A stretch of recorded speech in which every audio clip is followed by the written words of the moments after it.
راح أحكي عن موقف صار وياي أنا، ما راح أحكي عن المواقف اللي صارت ويا البنات. واحدة من المواقف اللي صارت وياي قبل الافتتاح، أنا جيت أنزل صوري طبيعي، فيكتبوا لي بنونة سمنانة سمنانة، اللي يكتب لا يقلج السمن، اللي يكتب ما لا يقلج السمن، اللي يكتب رجع ضعفي، اللي يكتب لا حلو عليك السمن. المهم هذا كلش طبيعي الوضع. بدأوا البنات يقولوا لي شنو تاخذين، شلون سمنتي، ما أعرف شنو.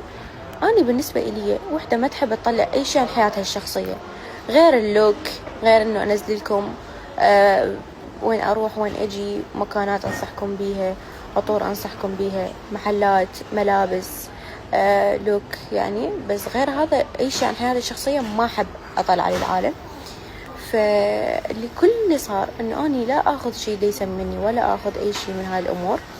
اللي صار إنه أنا تمرضت وصار عندي مقاومة أنسولين جدا عالية ومشاكل